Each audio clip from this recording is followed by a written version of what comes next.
hey, look, it's a bunch of actors who can be funny, finding a way to not be funny at all, like even a little bit.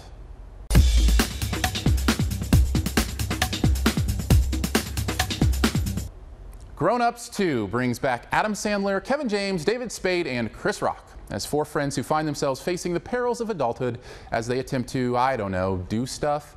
Seriously, there is no plot here. I mean, there's something about David Spade's character having a son he didn't know about, maybe Kevin James' kid being really, really dumb, but honestly, I'm pretty sure this movie is simply an excuse for Sandler and his crew to throw in as many bodily function and sex jokes into a movie as possible.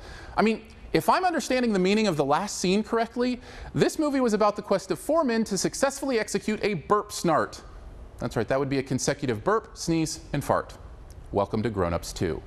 Now, please don't misunderstand. I've liked all of these guys and other stuff. They actually can be very funny dudes, but they aren't here at all. Nor are any of the seemingly thousands of bit part cameos Sandler throws at the screen, which is what makes finding a best thing about this movie almost impossible. I thought about doing the classic, the best thing about this movie was that it ended bit, but I really do try to find something about every movie I see that I enjoyed, so I'll give it a shot here.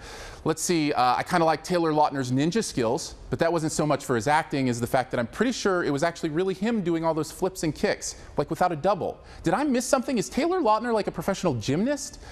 But the best part for me was probably the 80s costume party at the end. And not that it was a great scene, it was just as awful as the rest of the movie, but the costumes were great, and identifying who people were dressed up as at the party was at least a pleasant distraction as I waited for the sweet release of the end credits. Now, worst thing? Can I just say everything else? I mean, where do I start? The acting, the writing, the score, the effects, the lack of plot, all awful. In fact, this movie was so bad I wanted to fire up a level of Candy Crush on my phone. Not just because I was bored, but because I was hoping someone from the theater would kick me out so the pain would stop. But the real culprit here, and therefore my worst thing, is the junior high humor. Look, if you thought it was funny in the preview when the moose urinated all over Sandler in his bed, then you're in luck, because it's nothing but that kind of humor for 100 minutes straight. Grown Ups 2 is a sequel that should have never existed in the first place. It's a crass, confusing, shoddy mess of a movie with jokes that not only aren't funny, but are genuinely awkward and painful. Now, maybe if you share a sense of humor with the two 9-year-old boys who sat down the row from me and laughed every time someone said poop, you'll be in heaven. For most, I imagine it will feel like an eternity in a different location. I give it a generous D-. For more reviews, you can check out yourmoviefriend.com or join the conversation at Your Movie Friends Facebook page. And as always, feel free to subscribe at YouTube to be notified as soon as new reviews are available. Just click the subscribe button now.